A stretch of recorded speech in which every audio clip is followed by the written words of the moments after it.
Yes, that's right. Scissor Seven is back. Released in China fall 2024, season 5 of this insanely good animated series was a greatly anticipated event. We now know many unexplained details from the first few seasons, and so here come the spoilers. Episode 1 showed us how Seven kinda got his power back, and it really set the stage for a fantastic comeback. The second episode delivered an epic fight between the powerful leader of the Sky Dragon sect of Xuan Wu and Seven, where we finally got to see that hippie dude's full power. I liked that he had a varied and unique fighting style. He could harden his skin akin to the scales of a dragon, and he was able to use unorthodox moves to get the upper hand on Seven. It was a brand new kind of fight style from this show, even though I thought that I had already seen all this series had to offer, choreography wise. Episode 3 gave us deep insight into the mind and reasoning of Red Tooth, and he was able to dispel the powerful evil spirit that gave him the seemingly infinite power. This was destroying his sense of self, and so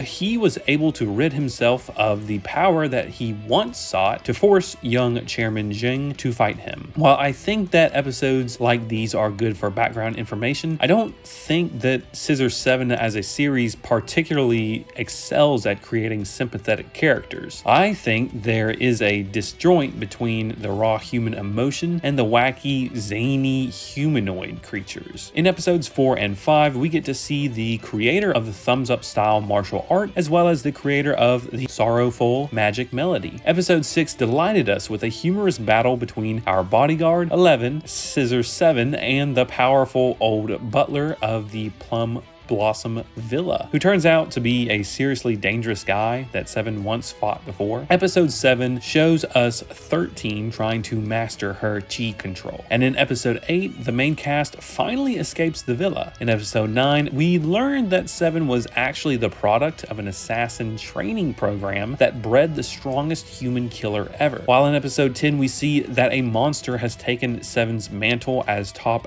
assassin in Xuan Wu. However, an expertly crafted battle takes place between our main character and this new assassin. Seven, in his desperation, turns to the Thousand Demon Dagger, but it doesn't help. This new foe seems impossible to defeat. Seven takes stock of his inner character, and he realizes that he can regain his former strength via a blending of fighting styles and techniques in order to fight on level ground with this demonic assassin. This is pretty amazing considering Seven uses the thumbs up fighting style with his chi scissor with the flip-flop attack. It's a tale as old as time, a once great warrior finding a new path to return to an old level of strength. I didn't dislike this season per se, but I felt as though it rehashed a lot of the fourth season's themes. The outcomes were a little different, yeah, but it's almost a cyclical plot in which Seven realizes he isn't strong, reclaims some strength, but ultimately can't finish the battle. I do think that Seven's fights had some glimpses of cool concepts, but season 5's energy was nowhere near season 4's. In that season, the inhabitants of Chicken Island fought off White Fox in a desperate all-out battle. But in season 5, it was kind of just 7 no-diffing, newly generated characters. I like this show a lot, don't get me wrong. I am curious to see where 13's training and chi control will take her. I also am looking forward to 7's eventual battle with the leader of the Shadow Killers. I just feel like this animated series is being dragged out a little. I mean, we introduced new villains this season, and we haven't even defeated the previous villains from Xuan Wu. I think that it is reasonable to discuss 7 and 13's emotions and reconciliation with their pasts, but at this rate, we will never come to a satisfying conclusion to their arcs. What do you guys think? Maybe I'm wrong on this one. One of my favorite parts of the season, though, was when we found out that 7's one weakness back in the day was girls.